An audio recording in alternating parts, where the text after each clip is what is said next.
I have 1,001 jokes about dating. My dating life has inspired endless amount of material curated in my head and on paper. Do I date for material? I want so badly to say no, but there has been men that I knew were just going to end up as a joke, and I just went with it anyways. When I look back on the way I dated and the type of men that I gravitated towards during certain times of my life, I can definitely say that there were marked periods that were bad, weird, and great. As a teenager, I desperately wanted a boyfriend. When I got one, I clung to him hard. There were so many problems with this relationship, but I didn't care whatsoever.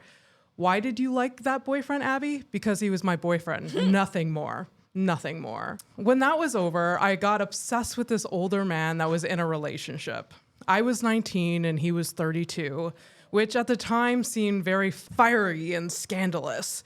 I worked with him and he truly became my best friend. Teenage Abby, for some reason, thought that because we were friends, that automatically meant that we were soulmates and that we belonged together. He would do the most minuscule amount of chivalry, and I would stop my mental love fireworks from happening in my brain. Oh my God, he handed me the stapler. Oh my God, he drove me home, even though he lives like in my direction.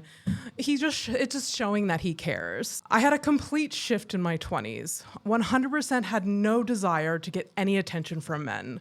There was no dramatic dating or boyfriend event. I just didn't want to put myself out there or spend any mental energy into it.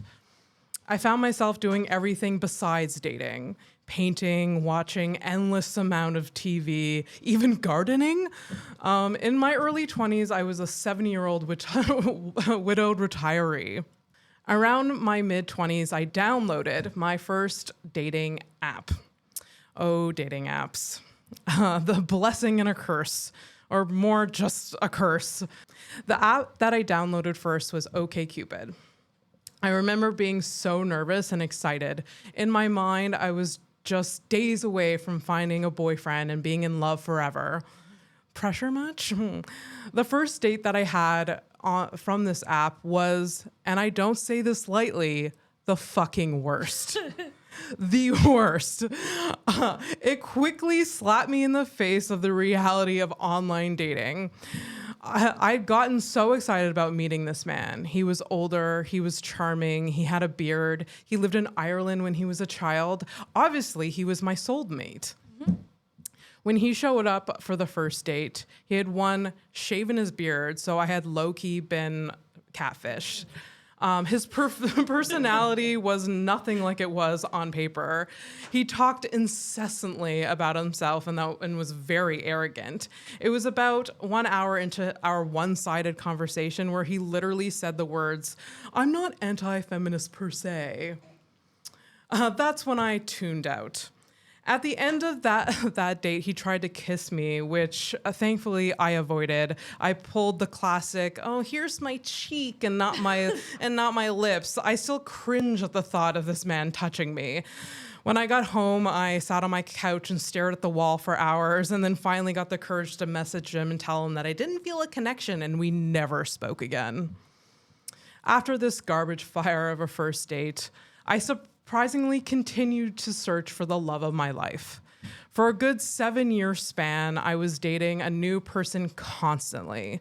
Just a series of one-monthers or one-nighters. Was I searching for love? Debatable. If you want to call it like it was needy, horny dating. I am a great 1-month girlfriend, however. I'm caring, I'm generous, I'm fun. You want to be around me, but obviously for a limited period of time. When I hit my 30s, I was less inclined to have this rotating door of men. My libido was still at an all-time high, but dating in that way in my 20s seemed exhausting, and also my back hurt. So also, fuck friends exist. I figured that out late. Zero attachment, primo sex. It's fucking beautiful. You see, when you meet all of these men, you can get a sample of the good and bad ones. You can keep the good ones around with boundaries. Has there been times where I've had multiple fuck friends at once? That's none of your business. That's none of anyone's business. But I have, yes, of course I have. fuck friends are people too, and they have lives and schedule. The likelihood of having one fuck friend available to you when you would like them to is slim. So having a couple to choose from is really smart. It all comes down to the math.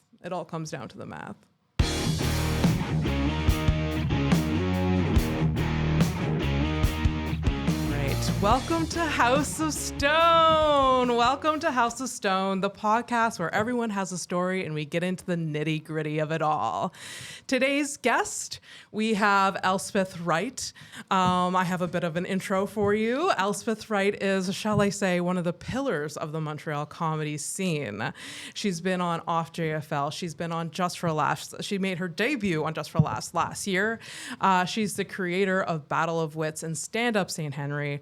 Her comedy style is clever and honest, and she's got tons of recognition for her talent, including 2021's Comedian to Watch by the Montreal Gazette. Did I miss anything there in that intro? It was 2022. 2022. Oh my God. I'm sorry. Yes, 2022. Comedian to Watch. It's still my year. It's still your year, definitely. How can people find you? Tell us your handles. Elspeth _ Wright on Instagram, and I think it's the same on Twitter.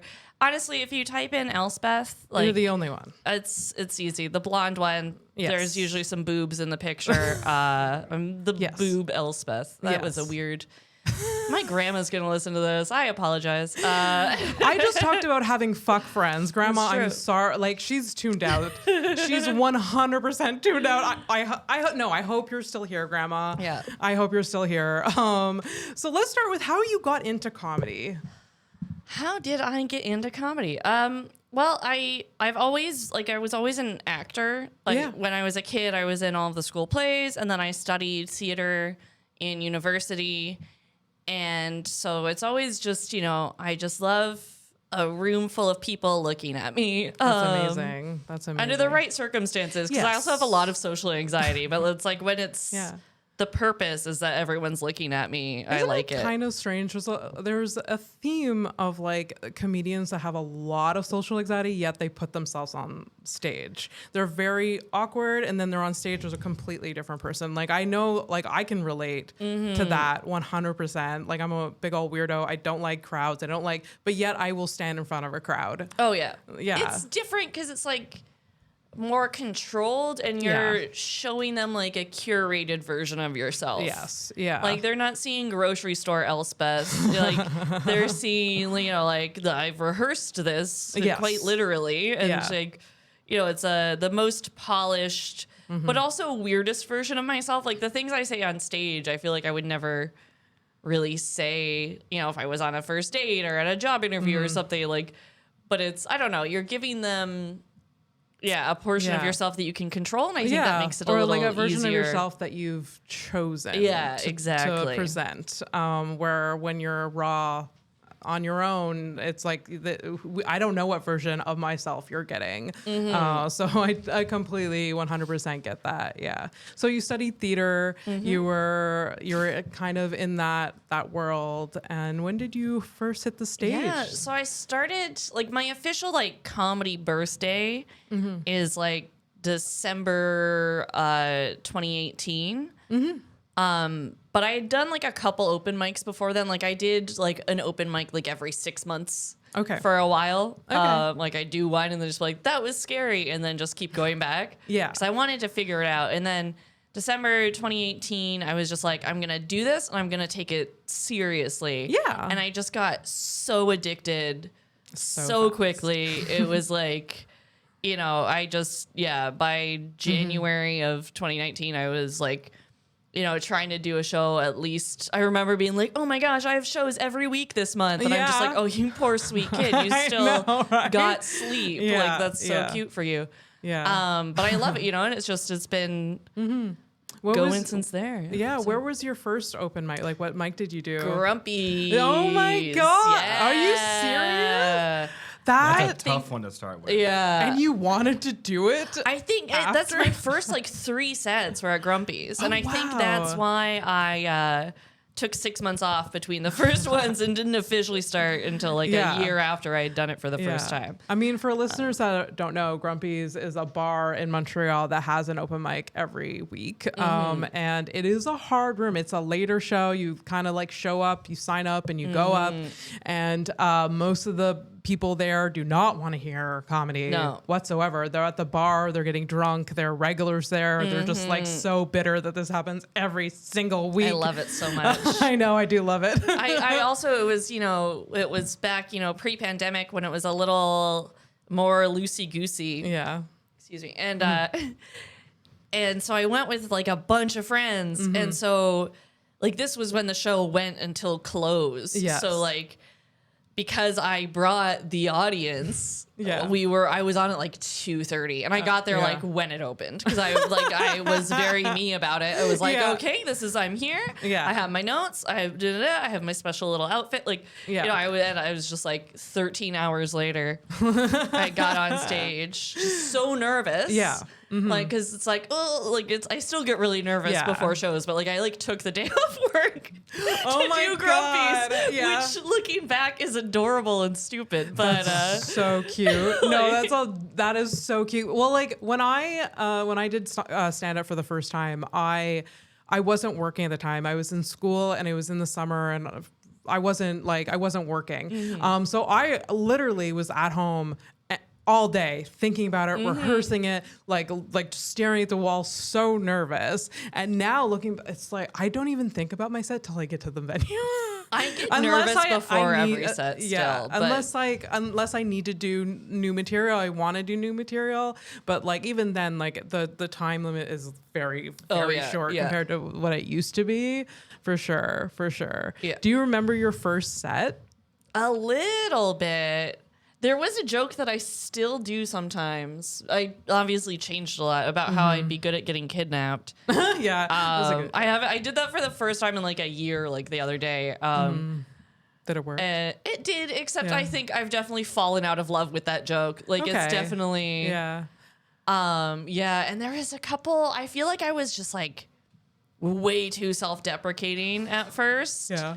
And like to the point where it wasn't funny. Yeah. And I think that's a lot of people. I have to find that balance all the time. All the time. People don't like, they're like, no, you're a great person. Like audiences are kind, but you're just like, no, you have to believe me that I suck. Yeah. And it's uncomfortable too. Like now, looking back at some of my older stuff, or like if I see someone else who's just like talking shit about themselves, it's like, I just want to hug you. Like I can't see your demons from the audience. Yes. Yeah. So it's like, I think I don't really use a lot of those jokes anymore. Okay. I don't remember. I mean, I've said this in I think the first podcast that I don't remember any of my first set. Like I really don't. And I found a recording of it on my phone, and I realized that it was that set, and I refuse to listen to it. I just think that it'll just shake my foundation. I think. Yeah. But I remember it not being good. My first set was at the Nest. Which ridiculous. It was fun, but it was like, it's such it feels so high pressure. Yeah. Even now. Oh, I was like 6 months in by the time I finally went to the Nest. Like I think I did it in like April. Yeah. I like literally started at the Nest, and that was the only place I did it for like a long time because I was so intimidated by the people in the scene and other locations. I mean, I did the Comedy Works, and I mean, you started after the Comedy Works went away. But yeah, I did the Comedy Works, I think, but like those were the two that and it was mostly the Nest because I was like comfortable there. It just, I could hide there. I can, email, get a call, then hide in the back and then go. Like I didn't have to interact with anyone, network or what, I hate that. And I hate that word, network with anyone to like get on their show, their open mic. I just didn't want to do any of that, or it was just so intimidating. But yeah, I don't remember any of my set, but I do remember it not being good. I'm sure that's the thing though. I feel like with anyone who like does more than like a couple sets and like becomes like a comedian, like it has to have been like at least a little good. Like I can't imagine you doing a set that's fully terrible, but it's definitely you're so much better now because you've been doing it and are, improving as with anything. And Sarah Quinn hosted that open mic that I did, and she's like, I don't remember the material, but she said she remembers really liking me on stage, but she can't say a bad thing about anyone. So like, I'm like, what is true? Yeah. Why are you lying to me? Yeah. So anyway, I do remember meeting you for the first time. Do you remember meeting? I do. It was outside of World's Smallest. Yes. And so many people had been like, do you know Abby Stonehouse? You two will love each other. Yeah. And then like ages later we met Yeah. outside of World's Smallest. I was like, you're Abby. I was like starstruck because so many people had been telling me about you. And I was like, still new. But I remember I was just like, she's just as nice as everyone says. Like, I mean, I remember hearing your name and then seeing your name on social media, and like for some reason our paths didn't cross for so long. But that was like, I don't know. There was probably a million reasons why. Like I was at school in the time, and like it was just like, I don't know.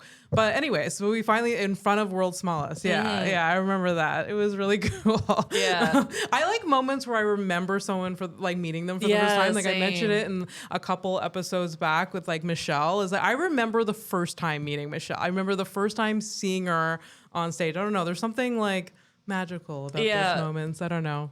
Anyways, I wanted to have you on this episode with talking about dating because, I mean, I feel like that's where we've connected most in our friendship in the past. Like we had a road trip to Toronto a few years ago, and I feel like we talked about the boys we had crushes on the entire time. The entire time. So I wanted to talk about dating with you. I mean, I have a ton of questions that we can go on, but like, can you relate to having like a trend in your dating? Oh my God.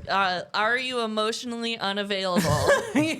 I'm interested. That's kind of, I was thinking about this on the way here, and for like the men I've dated, it's definitely emotional, unavailable, and beard. And I feel like that's just something I really need to talk about in therapy. But I mean, we like a beard. I love a beard. Do you remember a few years ago we were chatting? There is a online dating app for men with beards. Yes.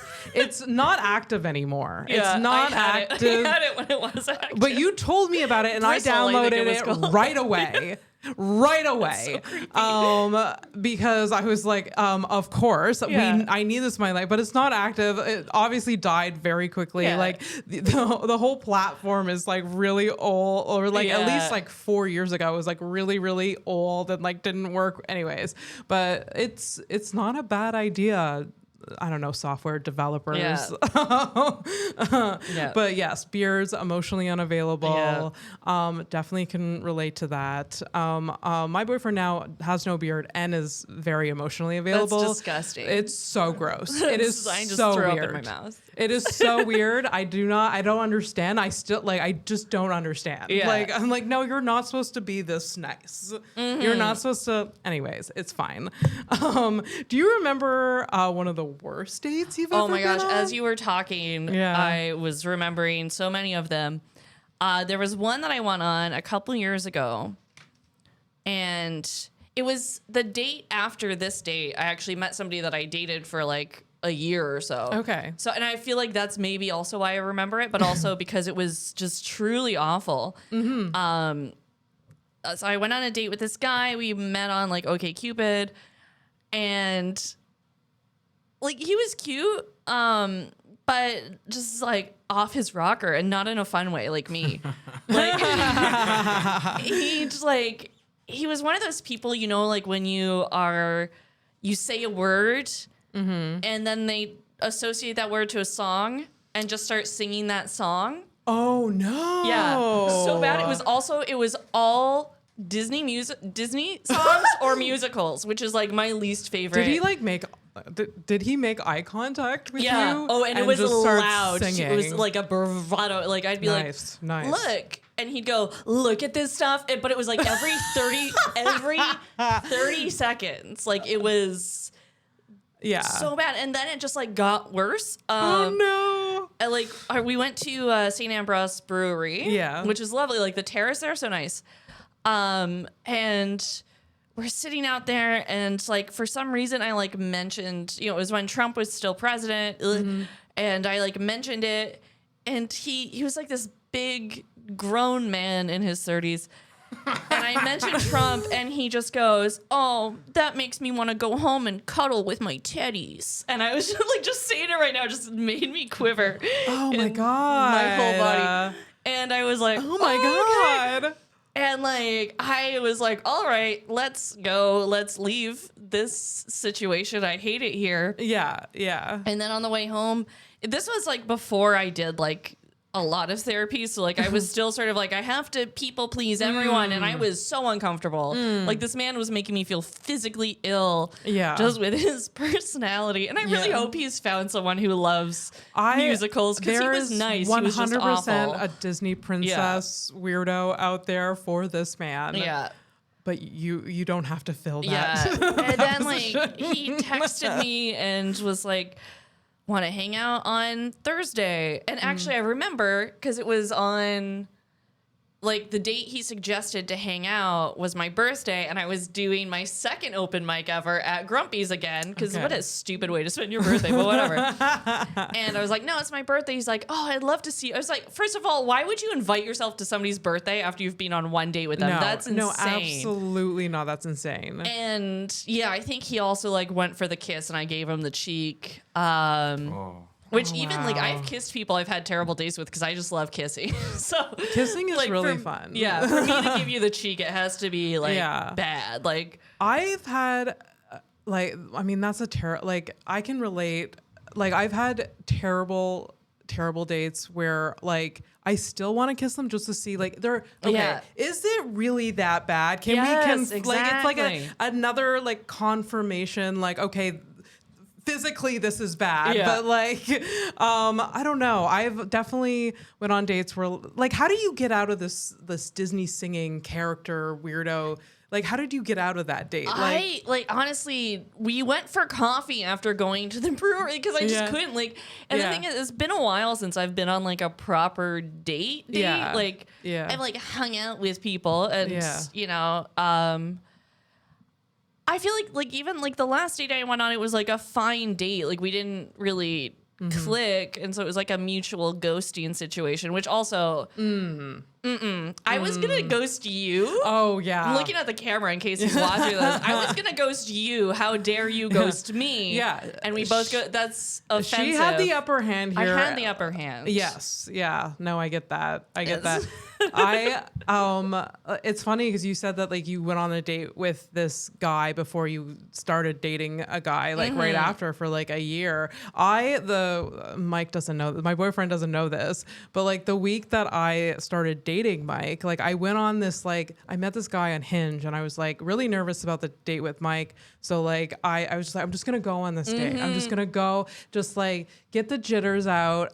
This date was this was bad. This was like, it was a bad date. There was nothing wrong with him. We just didn't click. He did not know how to carry a conversation whatsoever. So the date was like done within 45 minutes, like, which is the short. That is like short. that's really, it's like, okay, I gotta go, like, bye. And then like we both like mutual, like same thing. Like we both didn't text each other like afterwards, but like I was gonna like ghost him basically, but we both ghosted each other for sure. But yeah, it's hard. First, like we're like bad, awkward dates, like. And I've gone on bad, awkward dates and then gone on second bad, awkward dates. Oh, yeah, I've done that, and I don't know why. It's just like, because the attraction's there, but it's just not like, it's just like, oh, like physically I'm into you, but our personality, like, don't, like, there's no chemistry. Yeah. And I think that's what causes the second bad date. And I hate that. I hate that so much. And I'm like, even though I'm just newly, like, in a relationship, I like, if this ends, I'll be fine single forever. I'll be fine single forever. I don't know if I ever want to go through That's honestly where I am. I'm 35. Like you said that thing about starting a garden. I literally started a tomato garden like last week. That's amazing. Like I'm like, and it's not, like I have my friends, my dalliances. Yeah. But oh my gosh, like first of all, I don't have time to date. I don't I don't want to be like, okay, like the few spare time that I have that I could be hanging out with like myself or my friends. I'm gonna go meet a stranger who might be a fucking weirdo. Like, I'd rather hang out with the weirdos that I know and love. Oh, absolutely. And just because I do want to be in a relationship, but somebody just needs me to deliver me a person that I'm compatible with, because it's hard won't dating. go find one. It's hard dating and being a stand-up comedian. I find like. You have a day job, and like most of us have day jobs, and we also are working at night. We have 2 full-time jobs. Like how you like, and the idea of actually dating someone, putting mental energy into that, like it's so challenging, and It's just not worth it.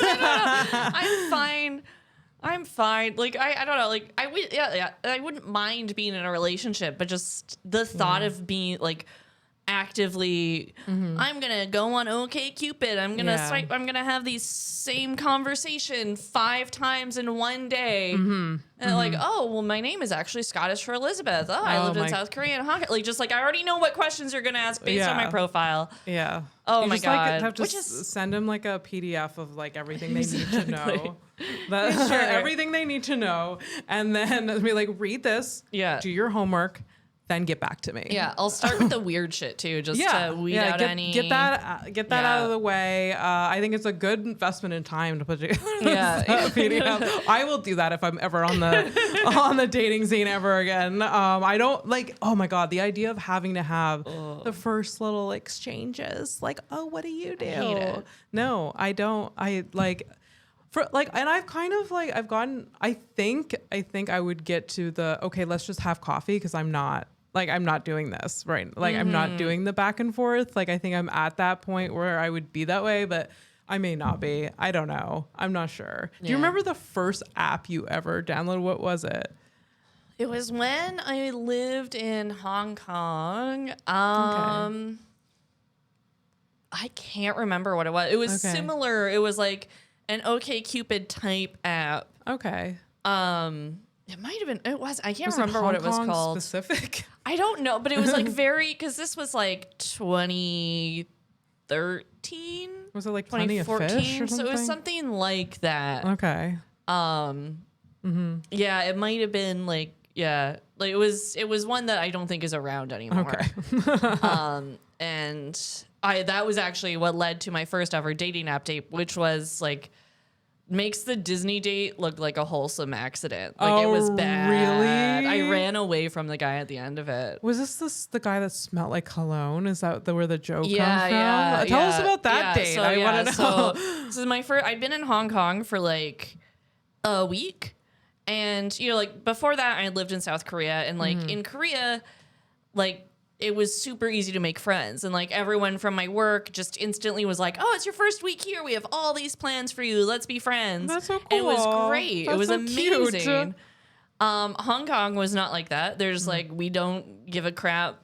And I was here? like, anyone want to hang out this weekend? And they're just sort of like, I don't know, join a meetup group. Like, just like, okay. So I was like, okay, well, I'm gonna find a boyfriend then, I guess. And no friends find a boyfriend. Exactly. And so I download whatever the app was, and I meet up with this guy, and he said he was Italian and that his name was like Luciano or something. He was from London, Ontario, and his name was Luke, first of all. So we meet up outside of Abercrombie and Fitch. Oh. Yeah. And he had just bought like bags and bags of their cologne, which like they pump into the street, and like whenever I was in the part of Hong Kong that had that store, I would cross the street because it would just smell for days. I'm sorry if anyone watching or listening, where's that cologne? But honey, you got to change. It's like terrible. I can smell it when I'm just thinking about it. It's horrible. Experiment a bit with the scent. Like scents. Try something Literally, else. Axe body spray would be better than that. Like, God, Axe body spray. I mean, honestly, I love the smell of Old Spice. So like, try an Old Spice. It's my dad, so I can't. Can't. That and Aqua Velva. My dad changes in between those, and Aqua Velva is probably the first cologne that's ever been invented on this planet. And and my dad douses himself with it for some reason, but only like once a week. He will shower, then get dressed up, which is a Hawaiian shirt, douse himself with Aqua Velva, and then go out for dinner with my mom. That's adorable. It's adorable, but the thing is, he thinks he's all being cute and he's getting like all dolled up for his wife. My mom hates cologne, hates cologne, and so he's doing it just for himself, right? I mean, look, self-care is important. Yeah, I think my high school boyfriend wore Old Spice, so I feel like that's why it's like a little sense memory of scent memories are really nice. I really like those. Anyways, go back to the story. So this guy's like, meet me at Abercrombie, and so we do. And he's like, let's go inside, because they have like male models in there just standing topless. And he's just like, don't you want to see? And like, he's saying like really like degrading things about the male models. And I'm like, what is this guy? But I always think maybe he's joking. Like, whenever somebody's being truly awful, my instinct is to be like, this is a bit. Truly, this man's a joke. And it went from bad to worse. So then we go to, we tried to go to this bar, and it was an Armani bar, like a Armani branded bar. So it was very fancy. And I was like, Hong Kong is different. Yeah, Hong Kong is a wild. You're saying these things. I'm like, how does that even compute? It's a super cool place. It is. We're not in Kansas anymore. And we go, and it's clearly closed. And I say to him, it's clearly closed. They are having a staff meeting. And he touches my hand, and he goes, it's not closed for us. And I'm like, who the fuck do you think we are? Like,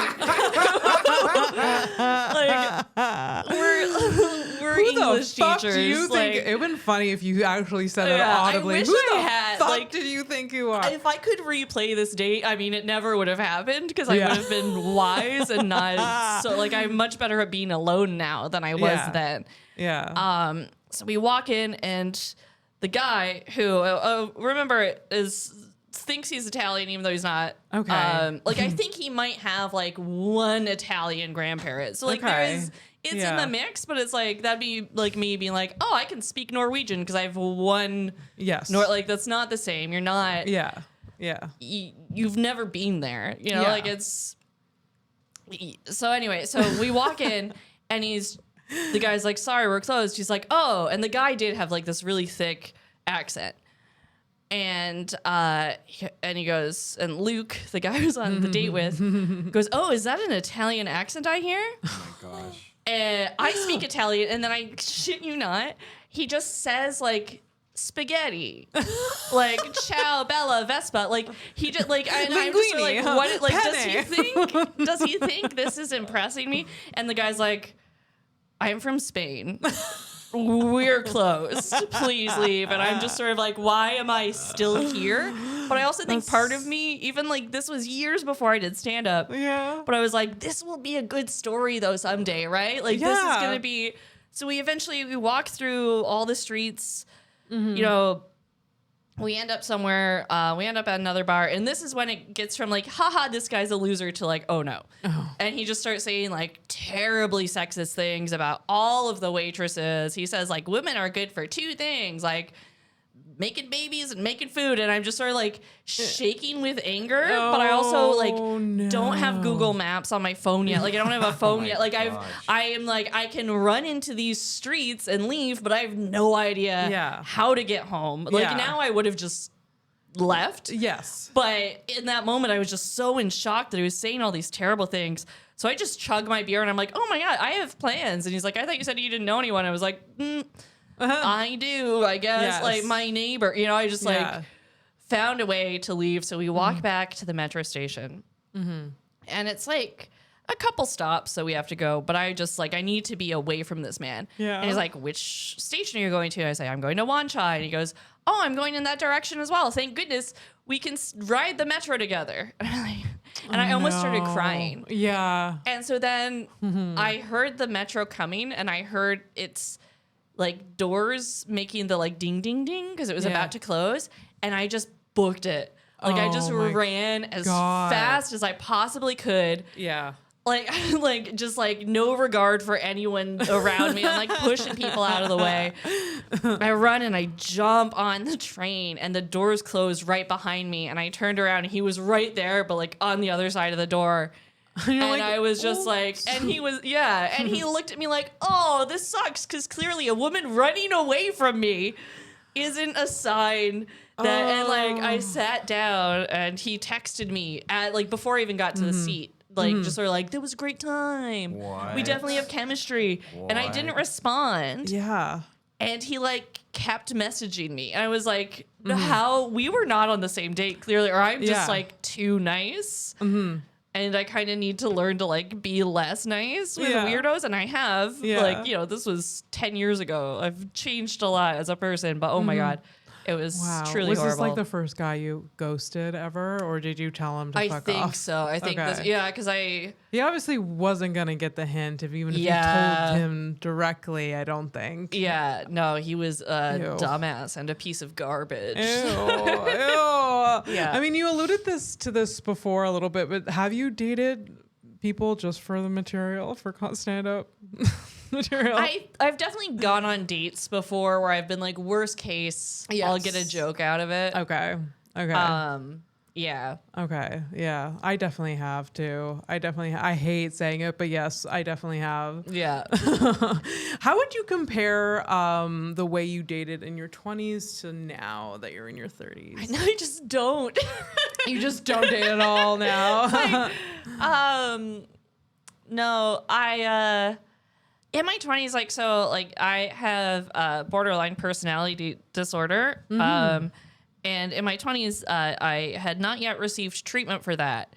So I was just very desperate for any ounce of like love and affection that anyone could give to me, because I had none of it going on internally. Okay. And so I think in my 20s, I was really just like chasing that. And also that led to me being in a lot of just like really shitty relationships with people who like took advantage of that. So I think now, like, you know, I've gone on a couple dates here and there, and it's sort of, now I'm just more realistic about it. Like when I was in my 20s, I'd be like, going on a date, he's the one.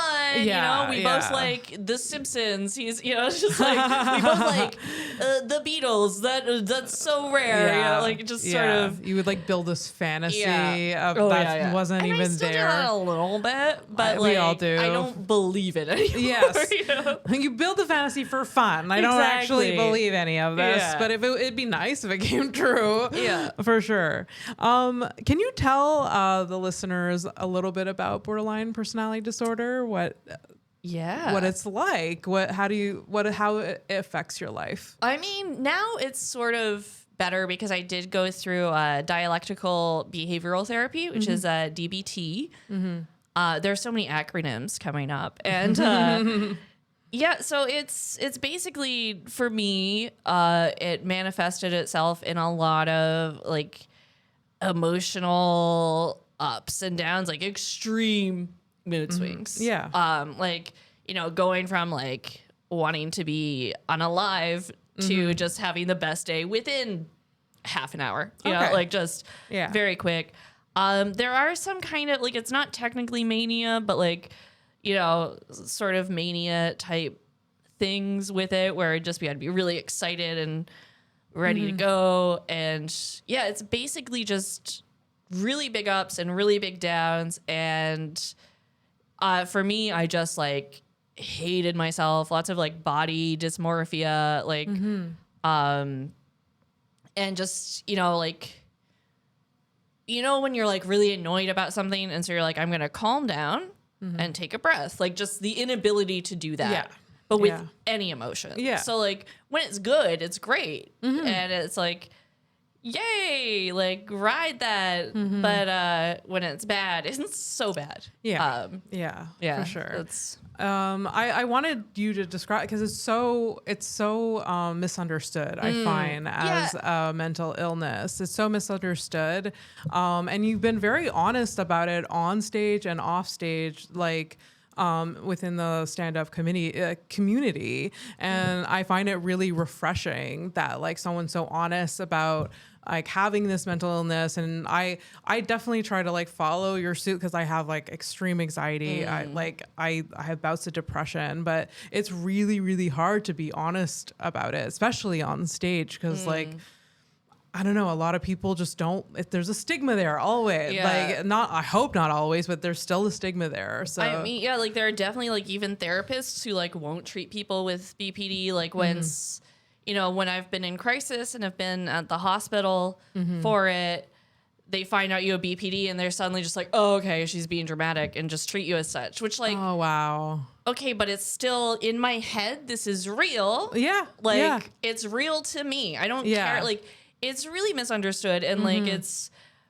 annoying because like before therapy or like when I've been in crisis, I've definitely done awful things, but I don't think I'm an awful person. No. And I think like BPD can sort of, cause behavior that isn't great, but I also think that people with BPD, like I read somewhere that it's like walking around without any skin on. So like you just feel everything. Yeah. It's like just walking around, your whole body is an open wound. Yeah.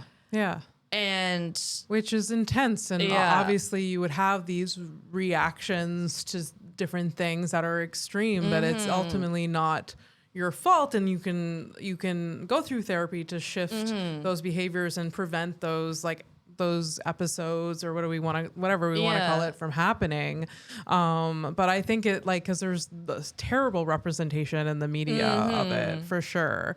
So I think it's great that you're just out there being honest about it. Yeah. That's one thing that I enjoy about like talking about it on stage a little bit. I feel like I kind of want to write a little more about it. Yeah.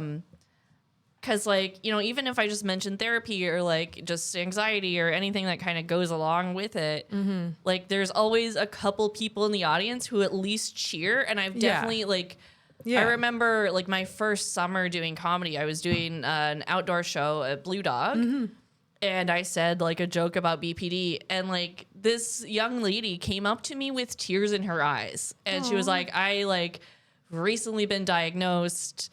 I feel so much shame. Like, thank you for saying that joke, because it made me feel better. And I was just like, that was like really cool. That was probably like one of the coolest things that has ever happened in my stand-up career. Absolutely. Absolutely. I would love to have more material about my mental illness. And I mean, maybe this podcast is more of a platform for it. I do find it's hard to write material about it, although I get a lot of jokes among like my roommate or like my boyfriend or like my friends, like when I'm having a moment or like when I'm being anxious, and like we can find the laughter in it, but it's hard to like put that on stage, because I find immediately the audience gets very tense about it. So it's just like, and especially if you have 5 minutes at open mic, it's just like, okay, you're gonna feel tense, but let's get over it, because I have something funny to tell you, but like you don't have enough time for that. But it's definitely something I want. Yeah, something I find like you have to incorporate it into like a longer set and be like, oh, you know me, here's a bunch of silly stuff about dating, and then it's like, wham, mental illness, haha, sneak attack.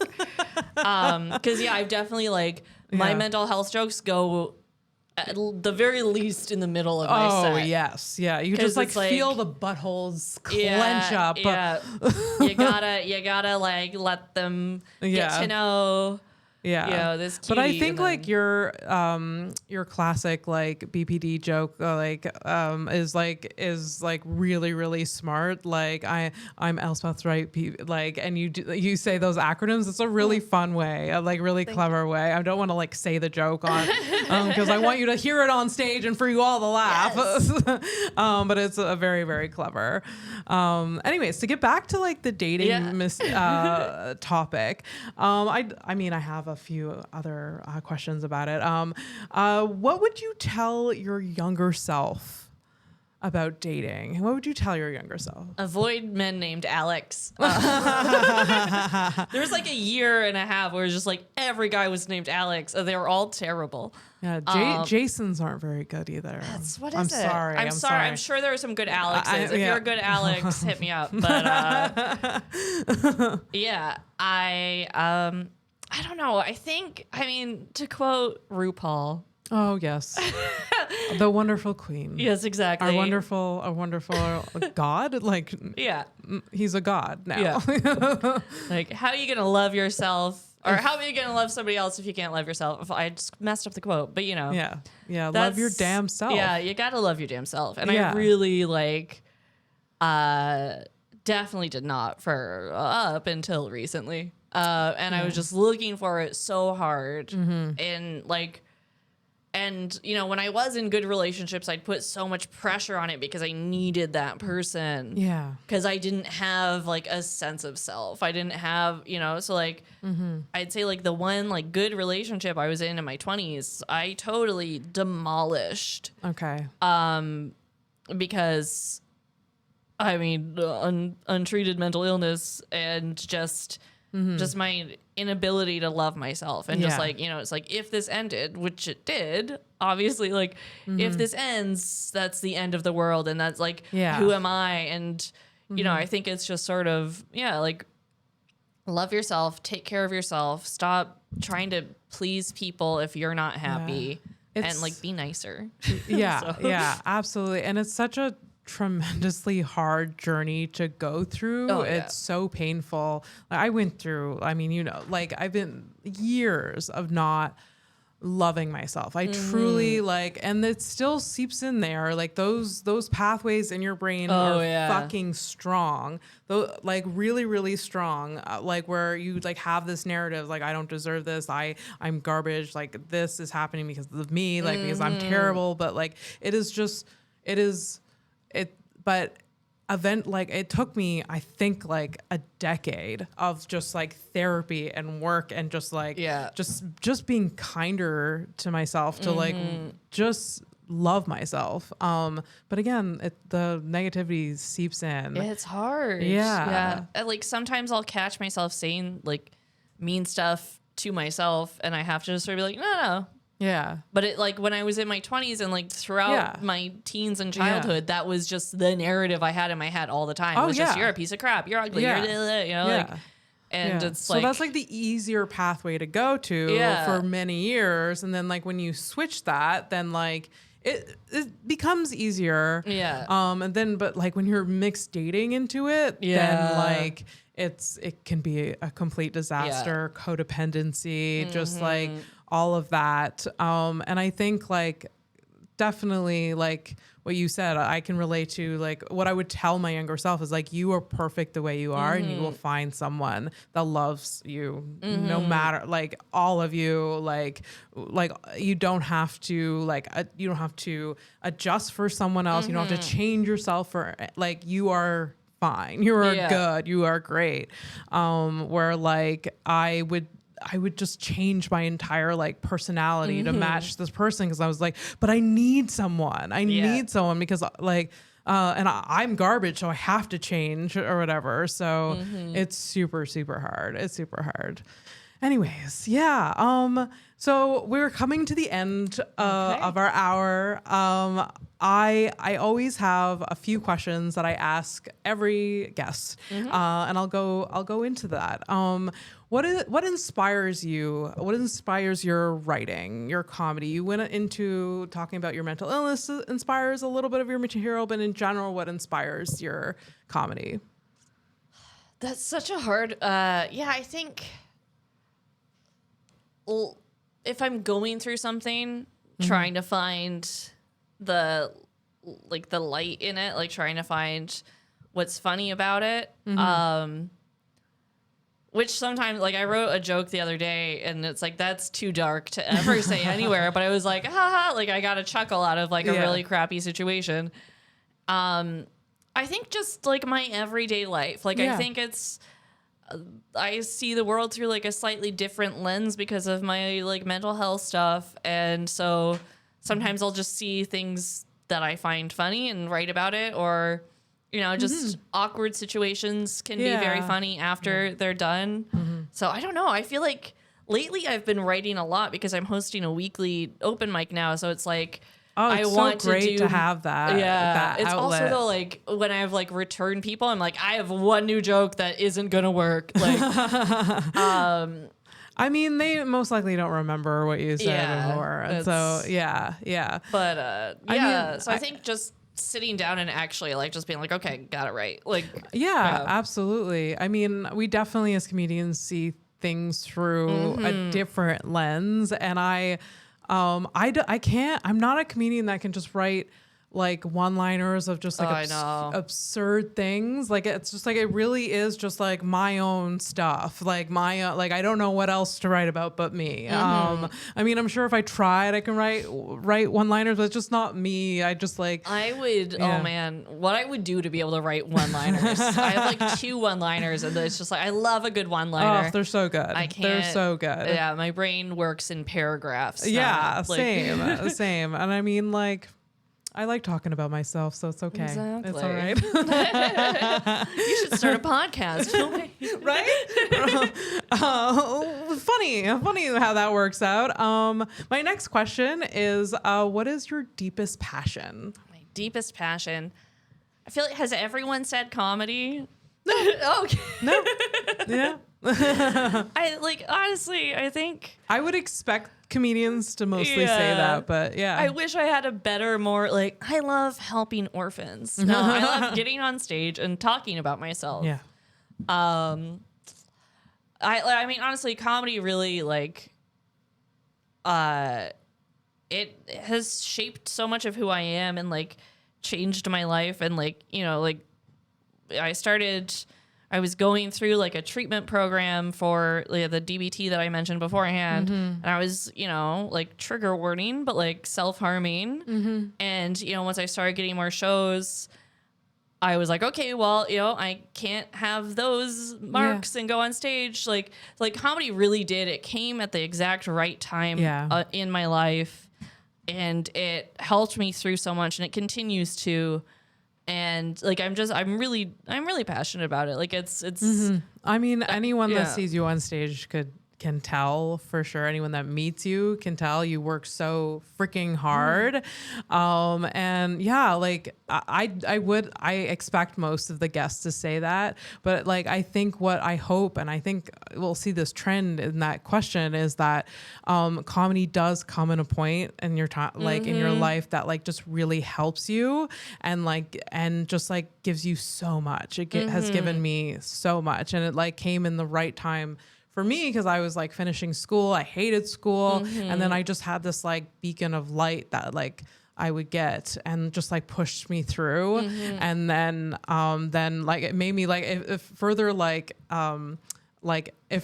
emphasize that like I should not be in going this path. I should be in the creative path, because like academia was just not my thing, even though I spent so much time there.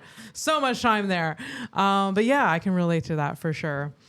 My next question is, what is one of the hardest moments of your life? So I brought this up already, but like doing DBT was so hard. It was twice a week for like 6 hours, like 3-hour segments. I had to drudge up all of the gunk and put it on the table and examine it. And it was like, there was a group session that was, I think, 3 hours long. And then I had an hour with my like one-on-one therapist, and it was so hard. But it is the reason I'm still alive. So I just, comedy. But like, it's definitely, it was really, really hard. It was like, I think over a year as well. So Over for a year. like That's twice intense. a week, Yeah. it was very intense. Yeah. But so worth it. And like, if anyone listening is, is in DBT or going to go to DBT, like, it's gonna be hard, but do it. It gets better. It saved my life. Like, yeah. I think there's a misrepresentation of like therapy in general that like, oh, you go in and you feel good right away. Gosh. Or like, I've been in therapy for 6 years consistently now, and there's still times where I'm just like, this is the worst feeling. Like I thought I dealt with this, but no, we're bringing it back. We're bringing it back, and it's so hard. But then it ultimately is just, it really is just like it's making me functional. Oh yeah, it's 100%. Making me 100%. functional. Yeah. So it's so worth it. Yay, therapy. Woohoo. Well, we're coming to the end, like I said, but I really want to talk about Battle of Wits. I would regret not talking about it because it's one of the greatest shows ever. And it's so cute. It's so fun. Tell the listeners about it. I'll put more of a context. It's Elspeth's show that she runs here in Montreal. It's once a month. She started it before the pandemic, so it was online. It was in person. It's coming up for the Zoo Fest Just for Laughs Festival. This will come out after that, but it was there.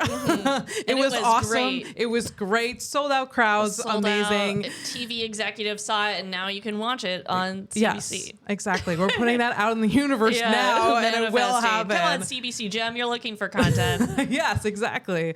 So tell listeners about it, the concept of it. It's so original. It's a comedy game show. It's similar to a lot of British panel shows, sort of like 8 out of 10 Cats or QI, but it has its own little spin. So it starts out with like a round of impossible to answer questions, and the comedians all do that. And then we have the what does it mean round, which is like words that are indefinable. I think in the like 50 shows we've done, we've had 2 people know the words. And then it's 2 truths, 1 lie, which is just a classic sort of theater kid game. And I love that because I love seeing what people lie about. And it's so funny. It is so fun. And oh, God, I've had so much fun on that show. Yeah. And my favorite round is the how much round, where I find just weird stuff for sale on the internet, which is just endless. Lots of taxidermy, to the point where like I had a friend gift me this weird taxidermy thing that's just in my apartment now. What did you name it again? Oh, Alistair. It was like on a live episode or something that Trana Wintour named him. Yes, I think it was Alistair Banks. I think so. I think is the dad from Mary Poppins. Yes, but it suits him. And it's a really fun game. Like I've been so like fortunate kind of that like during the pandemic I was able to have just a bunch of amazing people on. Like I had Ali Hassan on and like Sean Cullen and like just a bunch of like super cool people from across the country. Like I had one episode that was just like 2 writers for this hour is 22 minutes. Just that's like insane. That's insane. Yeah. And it was super fun, super cool. It's such a fun show. You can find a lot of episodes like on your YouTube. It's Battle of Wits, right? On YouTube.